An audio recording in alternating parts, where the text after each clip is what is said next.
কুষ্টিয়ার দৌলতপুর উপজেলার ফিলিপনগরে দরবার শরীফে হামলায় পীর আব্দুর রহমান শামীম নিহত হওয়ার ২৪ ঘন্টা পেরিয়ে গেলেও কোনো মামলা হয়নি। এ ঘটনার ভিডিওতে হামলাকারী অনেকের চেহারা স্পষ্ট দেখা গেলেও এখনো পর্যন্ত আটক হয়নি কেউ।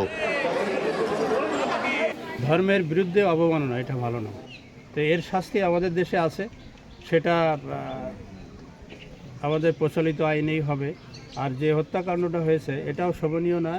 এটা আসলে প্রশাসনকেই দায়িত্ব দিলে প্রশাসন আইন হাতে নিয়ে ব্যবস্থা নিত। এখনও আটক হয় নাই, আটকের চেষ্টা চলছে। আর লোকাল আমাদের যে পুলিশ সুপার আছে তাকে আমরা নির্দেশ দিয়েছি, লোকাল প্রশাসন এটা ব্যবস্থা নেওয়ার জন্য। কুষ্টিয়া জেনারেল হাসপাতালের আবাসিক চিকিৎসক হোসেন ইমাম জানান, শামীমের মাথা, কাঁধ, পিঠ সহ সারা গায়ে জখম রয়েছে এবং অতিরিক্ত রক্তক্ষরণে তিনি মারা যান। স্থানীয়ভাবে কালান্দার বাবা হিসেবে পরিচিত শামীমের ব্যবহৃত দামি স্বর্ণের মুকুটসহ বেশ কিছু গহনা লুটপাট হয়েছে বলছে এলাকাবাসী।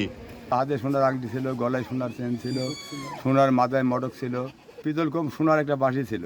ভারতের দিন একটা সোনার মটক পুরস্কার পেয়েছে।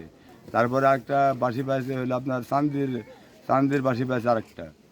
ওর বাঁশি দুটি ওই মঞ্চে উঠে সোনার মটক দিয়ে হাতে উঠে ওর সোনার আংটি জেলে যাওয়া পেয়েছে।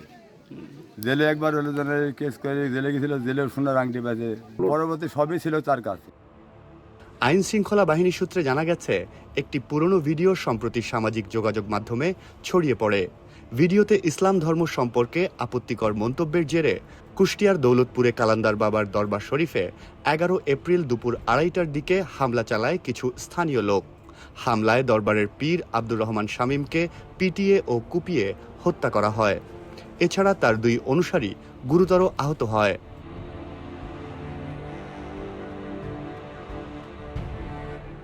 আইন শৃঙ্খলা পরিস্থিতি নিয়ন্ত্রণে বর্তমানে এলাকায় অতিরিক্ত পুলিশ, র্যাব ও বিজিবি মোতায়েন রয়েছে।